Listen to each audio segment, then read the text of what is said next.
Hello বন্ধুরা, কেমন আছো? আজ আবারও আমি চলে এসেছি একটা সুন্দর রেসিপি নিয়ে। এটা হচ্ছে বাঙালিদের একটা অন্যতম ফেভারিট রেসিপি। আমরা সবাই এটাকে জানি মুড়িঘণ্ট। এর আসল নামটা কি, মুড়ো ঘণ্ট না মুড়িঘণ্ট, সেটা তোমরা কমেন্টে আমাকে বলবে। তো এর জন্য আমি মাছের মাথাগুলো বেশ ভালো করে নুন হলুদ মাখিয়ে কড়া করে ভেজে নিয়েছি। আর কড়াইতে দিয়ে দিয়েছি গোটা জিরে, গোটা ধনে, সাথে দিয়েছি লবঙ্গ, এলাচ, দারচিনি, আর দিয়েছি তেজপাতা আর শুকনো লঙ্কা। শুকনো খোলায় বেশ ভালো করে ভেজে নিয়েছি, তারপরে তুলে রেখে মিক্সিতে গুঁড়ো করে নিয়েছি। আর এদিকে আমি কড়াইতে সর্ষে তেল গরম করতে দিয়েছি বেশ খানিকটা। আর তার সাথে আমি গরম হলেই দিয়ে দেব মিডিয়াম সাইজের পিস করে রাখা আলু। এখানে আপনারা যেরকম আলু খাবেন সেই হিসাবেই আলু দেবেন। তো আমি এখানে দুটো আলু বেশ ছোট ছোট করে কেটে আমি দিয়ে দিয়েছি। আলুগুলোর সাইজ একটু বড় ছিল। আর আলুগুলোকে বেশ একটুখানি নুন দিয়ে ভেজে নেওয়া হয়েছে লাল লাল করে। আর তারপরেই আমি তুলে রেখে দিয়েছি। এরপরে ওই তেলের মধ্যেই আমি দিয়ে দিয়েছি গোটা জিরে, আর তার সাথে দিয়েছি একটা শুকনো লঙ্কা। ভালো করে মশলাটাকে ভেজে নিয়েছি। আর গোটা মশলা থেকে যখন সুন্দর একটা জিরে ভাজার গন্ধ আসবে, তখন দিয়ে দেবো পেঁয়াজ কুচি। এখানে আমি বড় সাইজের দুটো পেঁয়াজ দিয়েছি।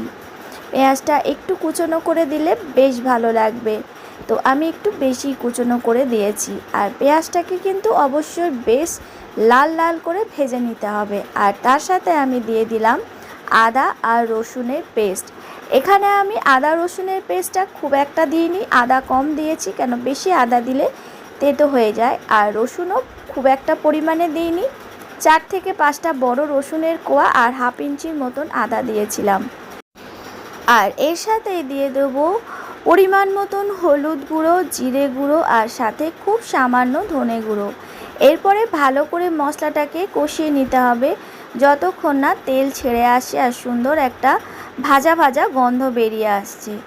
আর আগে থেকেই আমি বেশ আধা ঘন্টার মতন ভিজিয়ে রেখেছিলাম গোবিন্দভোগ চাল। এখানে আমি প্রায় 1 থেকে 1.5 কাপের মতন চাল ভিজিয়ে রেখে দিয়েছিলাম। জল ঝরিয়ে শুকনো করে দিয়ে দেবো ওই গুঁড়ো মশলাটার মধ্যে, যেটা আমি কষাচ্ছি। বেশ ভালো করে কিন্তু গোবিন্দভোগ চালটা মশলার সাথে মিশিয়ে নিয়ে লাল লাল করে ভেজে নিতে হবে। ভালো মতন না ভাজলে কিন্তু চালটা লেগে যেতে পারে। তো আমি বেশ ভালো করে ভেজে নিয়েছি, দেখতেই পাচ্ছ কালারটা পুরোটাই চেঞ্জ হয়ে এসছে। আর এটা কিন্তু আর লাগবে না জল দিলে। আর এরপরে আমি দিয়ে দেবো ভেজে রাখা আলুগুলো, আর তার সাথেই দিয়ে দেবো মাছের মাথাগুলো, যেগুলো আমি সবার আগেই ভেজে নিয়েছিলাম। আর দিয়ে দেবো তার সাথে অবশ্যই পরিমাণ মতো নুন। আগে কিন্তু খুব একটা নুন দিইনি, তাই নুনটা এখন ব্যালেন্স করে দিয়ে নিলাম। আর ভালো করে সমস্তটা মিশিয়ে নিতে হবে যেন মাথাগুলো ভালো মতন ভেঙে থাকে আর চাল আর মশলা ভালো মতন মিক্স হয়ে যায়। তো এইভাবে আমি খুন্তি দিয়ে মাথাগুলোকে ভালো করে ভেজে নিয়েছিলাম। আর এরপরে আমি দিয়ে দেবো হালকা উষ্ণ গরম জল।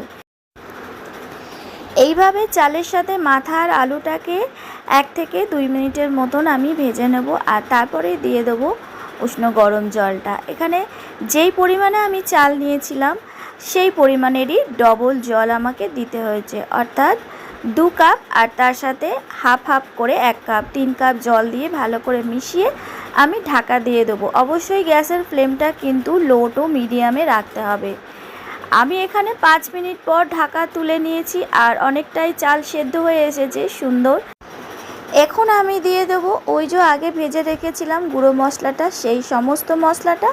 আর তার সাথে দিয়ে দেবো পরিমাণ মতন মিষ্টি। যে যেরকম মিষ্টি খেতে পছন্দ করো ঠিক সেই রকম মিষ্টি দিয়ে ভালো করে চালের সাথে মিশিয়ে নিতে হবে। এখন কিন্তু পরিমাণটা অনেকটাই চালের বেড়ে গেছে। আর এরপরে নামানোর আগে দিয়ে দেবো গরম মশলা, সাথে দিয়ে দেবো হাফ চামচ ঘি। আর ভালো করে সবটা মিশিয়ে নিয়ে আরও 1 থেকে 2 সেকেন্ড আমি ভালো মতন করে কড়াইয়ের মধ্যেই নেড়ে নেব। আর গ্যাসের ফ্লেমটা কিন্তু এখন মিডিয়ামে রাখতে হবে। প্রথমে যে ভাজা মশলাটা করেছিলাম সেই ভাজা মশলাটা অবশ্যই দেবে, তা না হলে কিন্তু মুড়িঘণ্টের টেস্ট আসে না একদমই। আর এই রেসিপিটাকে মুড়িঘণ্ট বলে না মাছের মুড়ো ঘণ্ট বলে, সেটাও কিন্তু তোমরা কমেন্টে অবশ্যই জানাবে। তো এখন আমার রান্না কমপ্লিট।